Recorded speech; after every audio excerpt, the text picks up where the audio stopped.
Mheshimiwa Rais, asante.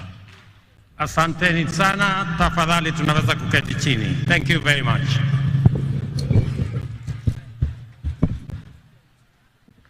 Viongozi wote wenzangu na watu wa Kwale, hamjambo. Kwale, hamjambo. Kwale, assalamu alaikum. Bwana Yesu asifiwe. Similani, Mjisimila, Malamazo, Mvula ya Pevo, Mloganji, Similani. Ndugu watu wa Kwale,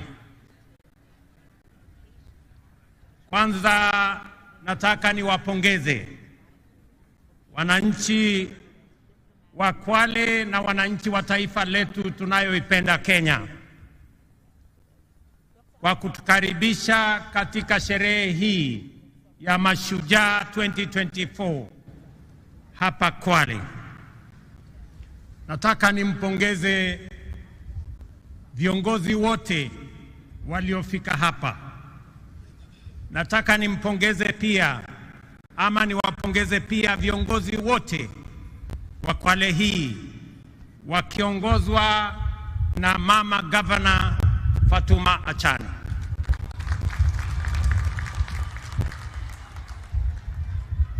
Kama kungekuwa na taswishi yoyote kwamba mama Muislamu anaweza kuwa kiongozi na awe governor, sasa hiyo taswishi imeondoka, kwa sababu Fatuma Achani ni governor wetu wa hapa Kwale. We can now confirm without a doubt that women leadership has a firm place in the Republic of Kenya. Pia leo asubuhi tumekuwa na jambo la kihistoria tena. Kwa mara ya kwanza katika taifa letu, mwanajeshi mama kuongoza sherehe hii. Luteni Kanali Faith Mwangandi, huyo mama hapo, mpigie makofi jameni. Kudhihirisha tena kwamba mama wanaweza kufanya kazi zote.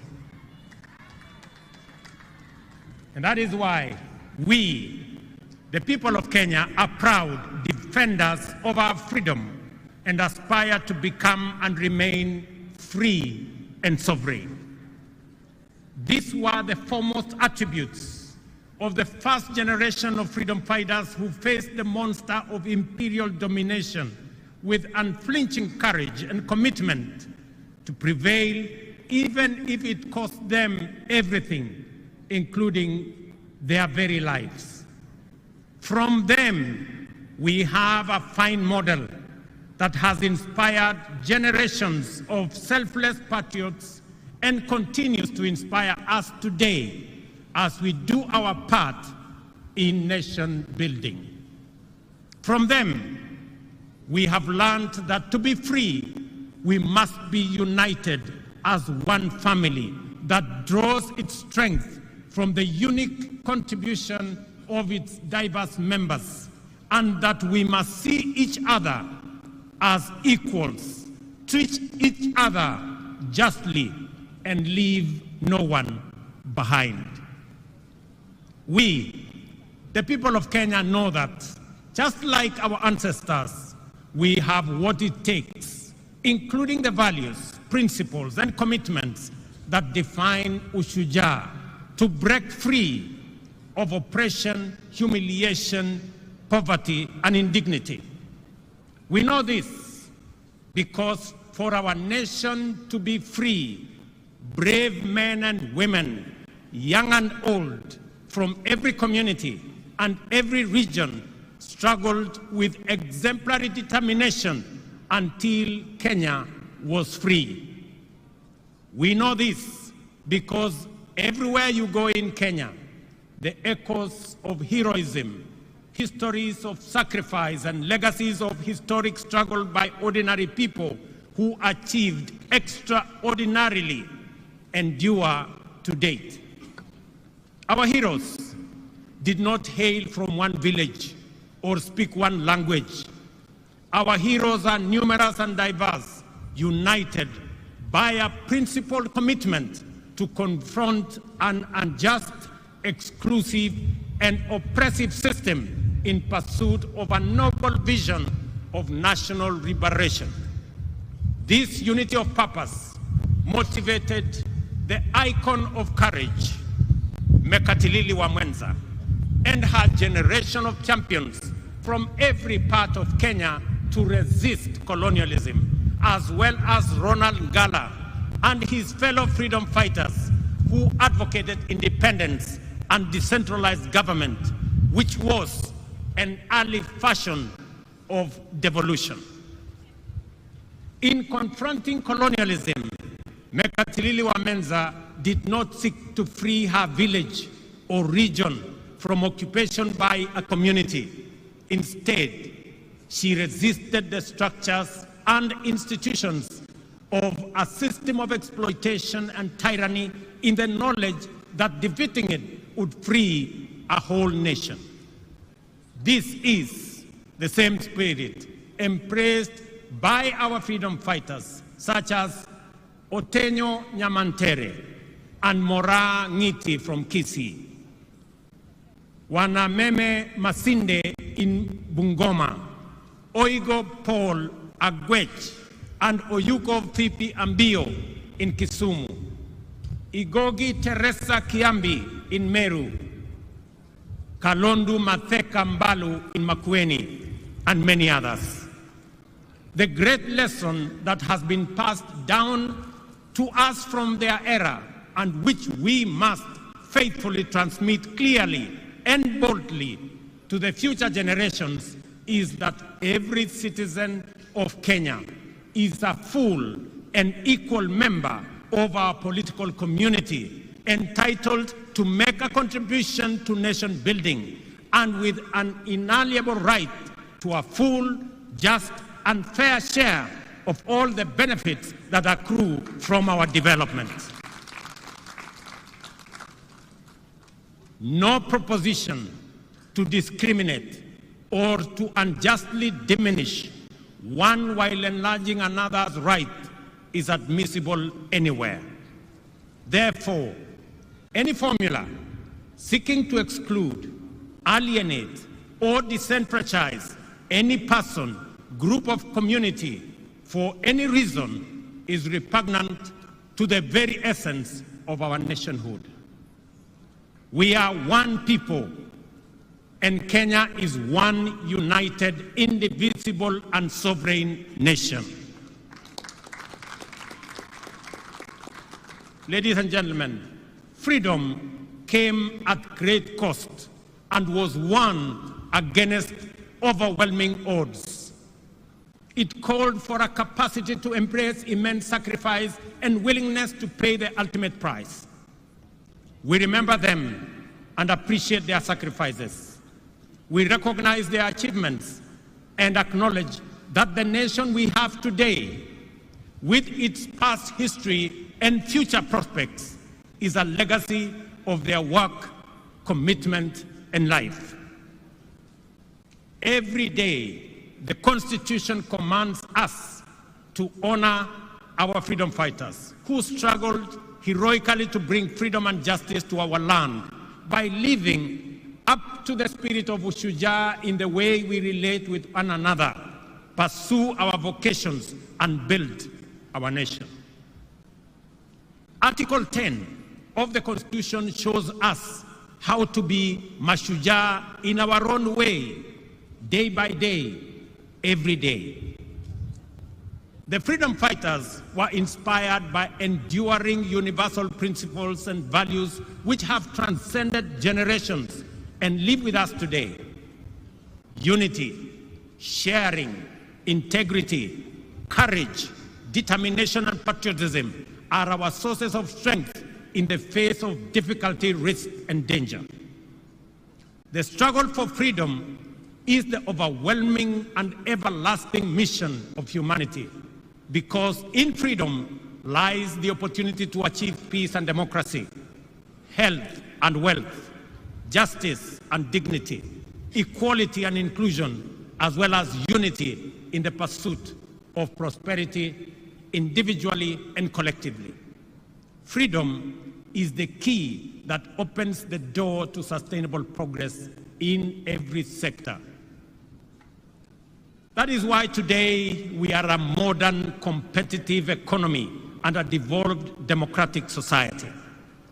Our freedom has allowed us the space to grow and perfect our nationhood, sustaining the spirit of freedom to evolve from the monopoly of liberation movement into a dynamic, pluralistic society where competition makes us stronger.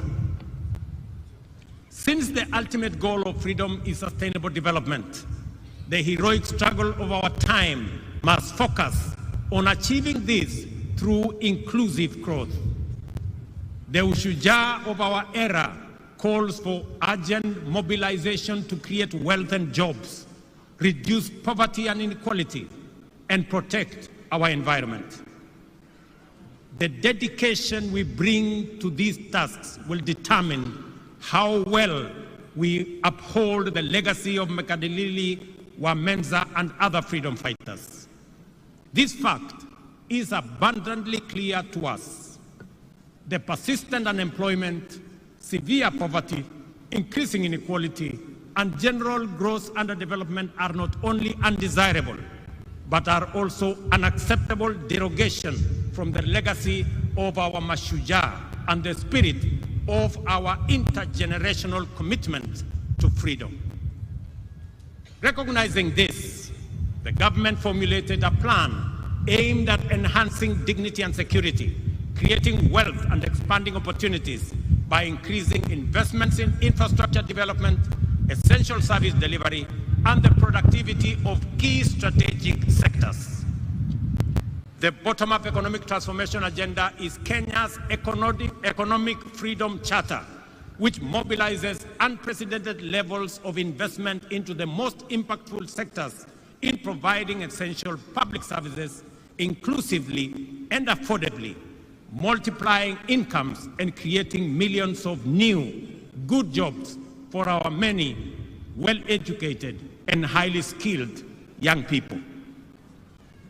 The priority sectors identified as the strategic pillars of the bottom-up economic transformation agenda have enabled us to galvanize the national development agenda by mobilizing local and foreign investments, significantly improving the reach, efficiency, and impact of services, and creating jobs at a sustained incremental rate. We are driving agricultural transformation through major interventions across all value chains, including fisheries and aquaculture, horticulture and food crops, livestock, beekeeping, and rangeland development. Investments are being made to boost production and supply of quality inputs, provide extension services, reduce post-harvest losses, and maximize returns for producers. These efforts are aimed to increase economies of scale through aggregation, agro-processing, value addition, and exports. Let me announce to farmers across Kenya that we have just concluded the process of procuring the next consignments of fertilizer and assure them that the fertilizer that we have will continue to retail at 2,500 as we committed ourselves. Whether it is tea, whether it is coffee, whether it is maize, whether it is wheat, whether it is sugarcane, we will make sure that prices of fertilizer are universal, because we have seen its impact on matters food productivity in Kenya and the lowering of the cost of living as a result of reduction of food prices because of enhanced supply. Fellow citizens, in the digital economy, we have invested in developing digital and ICT hubs in all wards and expanding last-mile fiber connectivity across the country, reaching areas previously considered remote and underserved. I must congratulate members of parliament across Kenya for being partners with us in this effort. And I want to encourage all our members of parliament to front-load and to prioritize the construction of ICT hubs across Kenya so that we can give digital opportunities for our young people, because these efforts have enabled young digital creators, entrepreneurs, and workers to access opportunities not just locally, but also globally.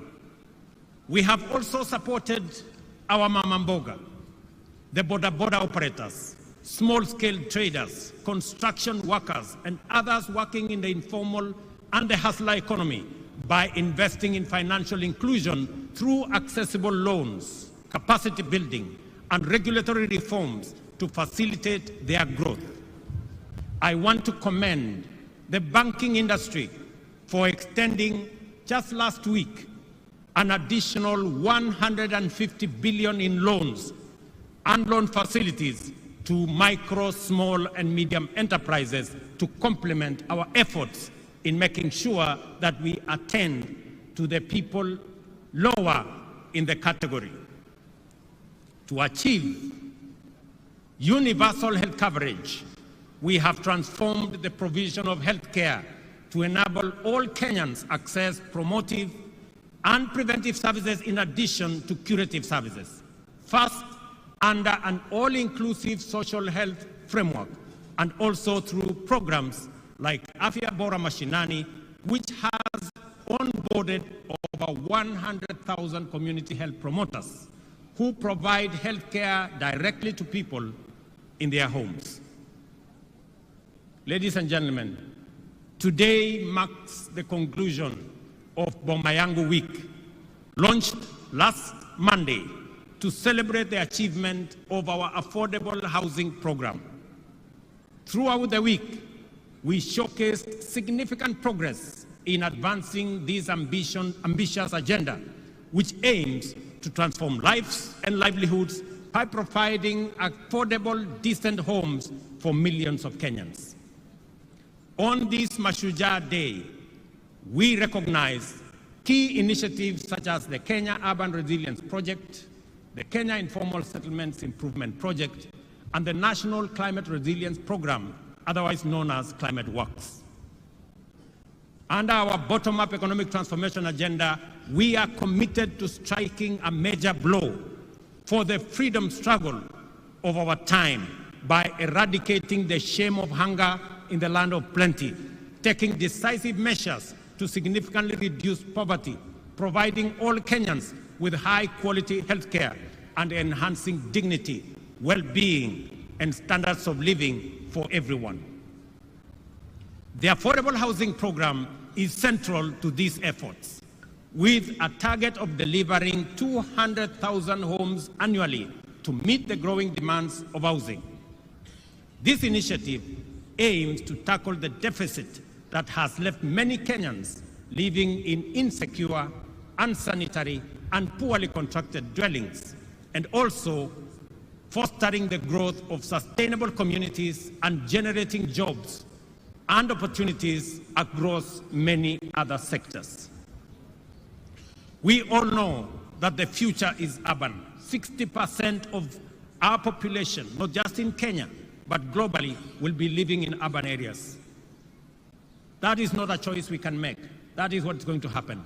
But we can make a choice as to what kind of living, what kind of settlements these 60% of our citizens who will be living in urban areas, how they will live. Either they will live in slums or they will live in decent dwellings. It is our choice and the choice of our generation to make sure that when we undergo this process, which is inevitable, and we have communities that are urban, they will be living in decent livelihoods. The progress so far is remarkable. 124,000 housing units are at different stages of completion across 75 sites in 37 counties. These projects include homes also for the military, police, and correctional services.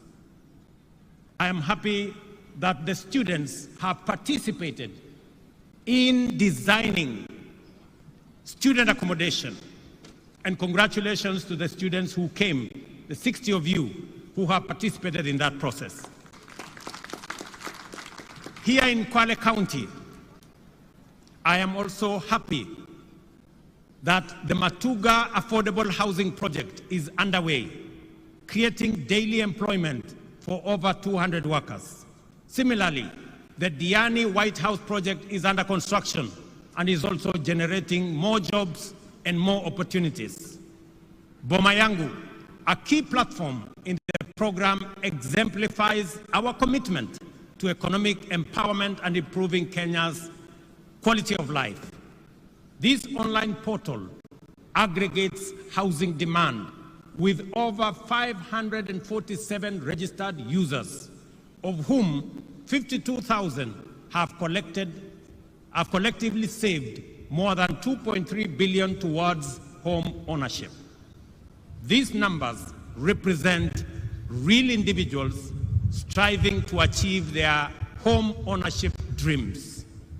For example, Joseph Cairo from Ruiru, who began saving on Boma Yangu and has now accumulated an impressive 895,000, more than half the cost of a one-bedroom unit. Similarly, Jemima Nyaboke, a businesswoman living with disability in Nairobi, has saved 650,000, steadily and surely bringing herself closer to home ownership. Jane Mumbi Mushina, a widow and a mother of two from Nakuru, will soon move from her rented unit, which costs 1,500 monthly, to her own one-bedroom home after patiently and with determination saving for it.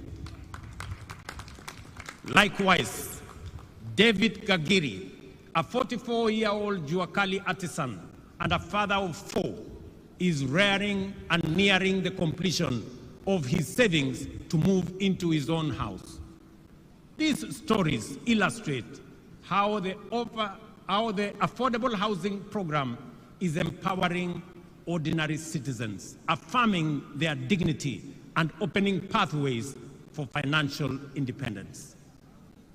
In December this year, just a few months from now, we will achieve a major milestone by handing over 1,080 new studio units at the Mukuru Meteorological Site in Nairobi, with mortgages priced at 3,200 per month. This is to citizens who today pay the same amount but live in a slum, rent that does not qualify them to own the dwelling finally. The revolutionary dimension of this milestone is that finally mortgages will no longer be the vocabulary of a lucky few, but an accessible, feasible, and convenient instrument of bottom-up empowerment, making home ownership affordable and therefore attainable. The program's benefits extend beyond housing. So far, the Affordable Housing Program has created over 160,000 jobs throughout the housing value chain. While the industry remains predominantly male, we are working to increase female participation to 30%, up from the current 20%. Our collaboration with the Juakali sector has demonstrated the Affordable Housing Program's significant potential to transform local manufacturing. In Kwale, over 200 artisans are providing essential services at various sites.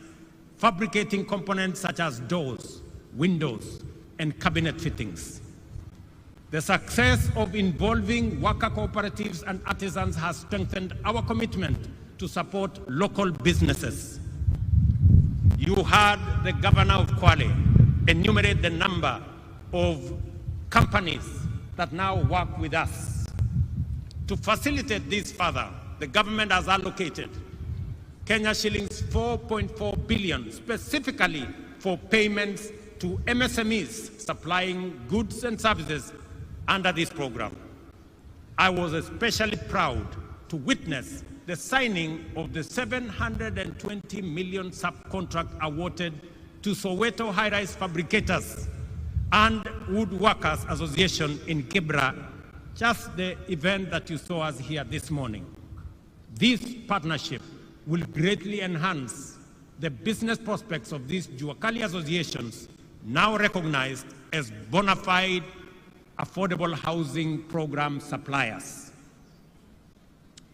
Ladies and gentlemen, on this day, it is important for us to remember that the objective of the freedom struggle was for the citizens of Kenya to have full rights and opportunities to live in dignity and achieve a high standard of living with security, health, and wealth. As we implement affordable housing program, therefore, we must at the same time move quickly to complement it with initiatives that promote health and well-being and secure work and livelihoods. Thus, healthcare remains a priority under our bottom-up economic transformation agenda. We are advancing the scope of the universal health coverage to give every Kenyan access to promotive, preventive, curative, and emergency services. Through the Social Health Insurance Fund, citizens will contribute and access comprehensive healthcare benefits. And those who are categorized as not being able to pay, the government of Kenya will step in and pay for them. The value for money in this scheme will be undeniable once the migration from the National Health Insurance Fund is completed and the fund is fully operational. As of the beginning of this month, 12.9 million Kenyans were registered with the Social Health Authority, and all public health institutions, and alongside 50% of private facilities, were already enrolled to provide services. I urge private hospitals to expedite the contracting process to enable us complete the final rollout of the universal health coverage. To accelerate this rollout, the government of Kenya has released 3 billion shillings to settle outstanding payments to hospitals and other service providers. I know this has been a major concern for hospitals that are owed by the former NHIF a lot of money. I want to give them my assurance that from next week, we have already released the money that will go into settling some of the debts that have held back their services under our new program.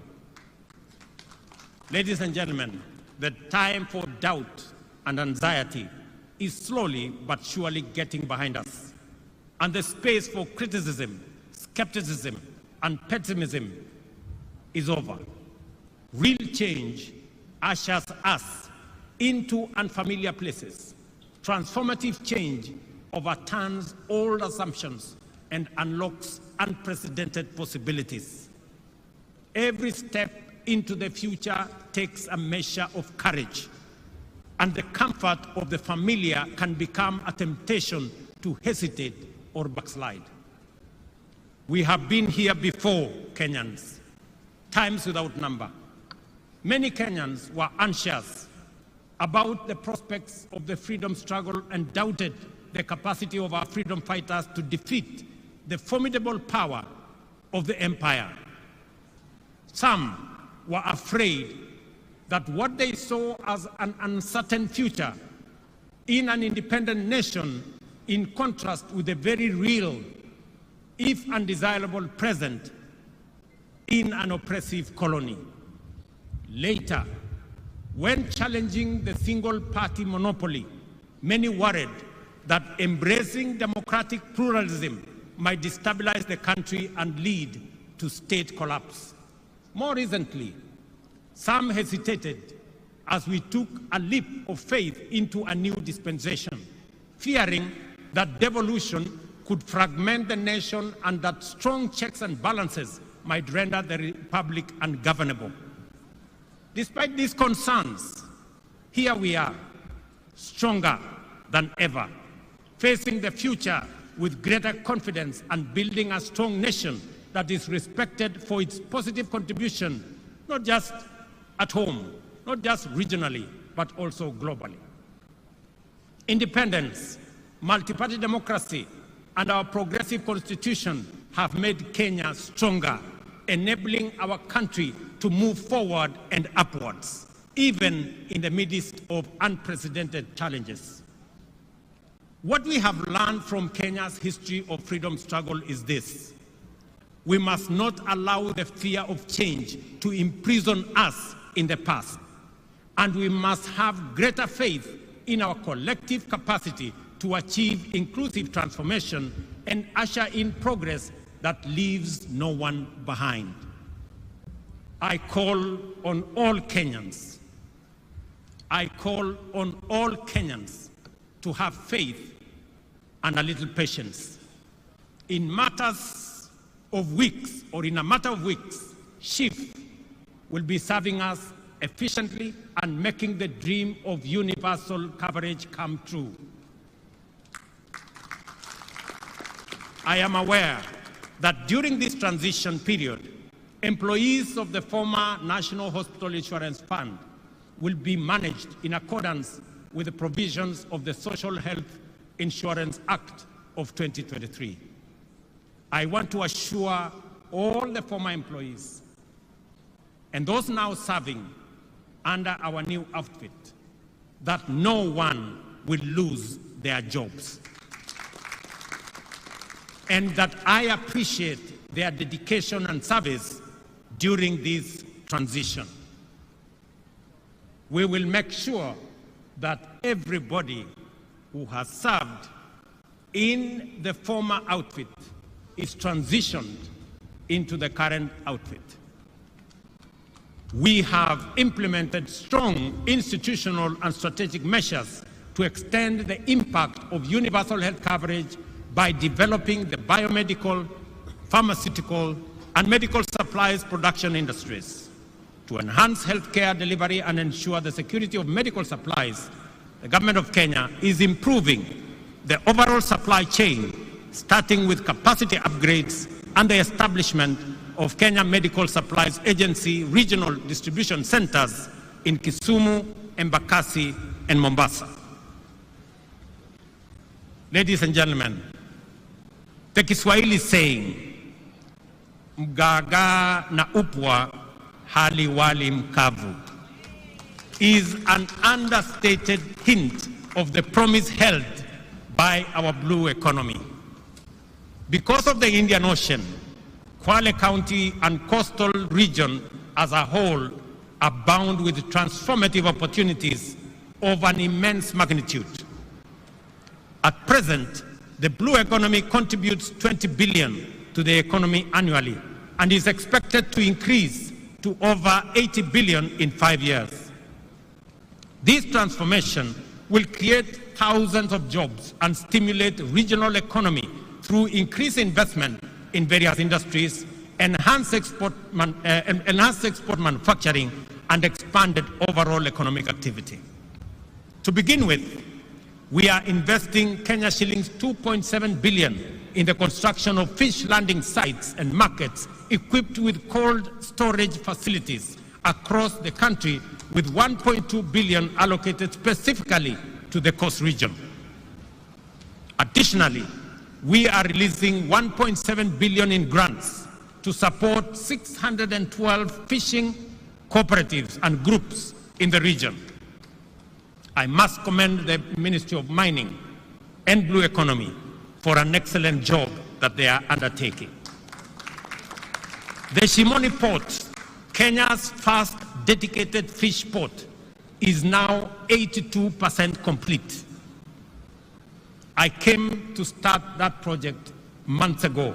I am very happy with the progress that is made. Once finished, it will boost the fishing industry by increasing the handling capacity by 50,000 metric tons of fish annually, thereby promoting value addition for both domestic and export market. To promote and enhance aquaculture and mariculture in the country, the government is investing 2.4 billion, including 1.4 billion allocated specifically for the Coast region in the development of the National Mariculture Resource and Training Center in Shimoni, here in Kwale County. This center will serve as a catalyst for the growth of productive and profitable mariculture. It will function as a marine fish seed breeding and multiplication center, facilitate research and innovation in mariculture, and offer training for fish farmers and students. To increase fish production and facilitate the transition of fisherfolk to deep water and exclusive economic zone fishing, the government has procured and distributed 123 fishing boats to local communities. And additionally, we plan to acquire deep sea fishing vessels for offshore fishing with a total budget of Kenya shillings 600 million allocated for this purpose this year. Ladies and gentlemen, the affordable housing program, healthcare reforms, and blue economy investments go beyond infrastructure. They embody our commitment to dignity, opportunity, and prosperity for many Kenyans. We invite the private sector to join us and drive up the scale of these initiatives to provide opportunities for more Kenyans to take part in achieving lasting transformation. Together, we are building a brighter future where every Kenyan has the opportunity to thrive and winning the freedom struggle of our time. Let us remember the example of our first Mashujaa and be inspired by their values, achievements, and legacy. Let us do our part to promote national cohesion and inclusion and to combat division, tribalism, and exclusion. Let us remember that without unity, our freedom and our future would be under threat. Together, we are unstoppable in pursuit of our aspirations and immovable in the face of any challenge. By embodying, championing, and defending our national values and principles of governance every day, we will be able to live up to the monumental legacy of Mekatilili Wamenza and other heroic men and women who blazed the trail for the patriots who followed and built a nation that present and future generations will be proud of.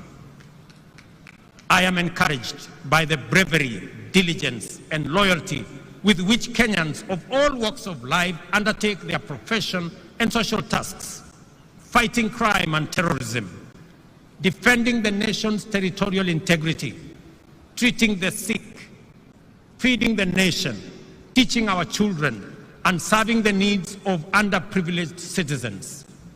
To you all, I convey the gratitude and appreciation of all Kenyans. It is in these things that heroism lies.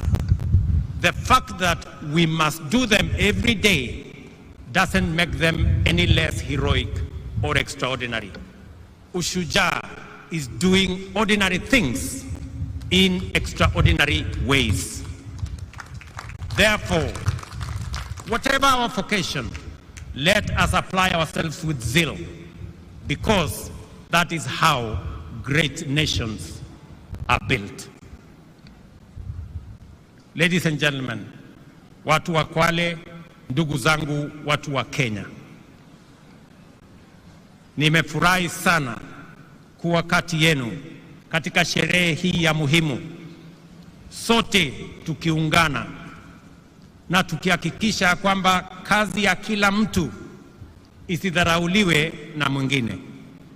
Wale wote mnaochangia katika sehemu zote, yule unayesukuma pale wheelbarrow ili tuweze kujenga affordable housing, yule unayepiga randa ndio tuweze kuwa na milango na madirisha na mambo mengine ambayo yatatusaidia kuwa na manyumba ya sawasawa. Walimu pale shuleni mnapojitolea kufundisha watoto wetu, wakulima shambani wanaofanya bidii ndio tupate chakula, askari wetu ambao wanasimamia usalama wa taifa letu la Kenya, wafanyabiashara wetu ambao wanafanya bidii wakiamka mapema. Nyinyi wote ni mashujaa wa taifa letu la Kenya kwa zile majukumu mnayofanya.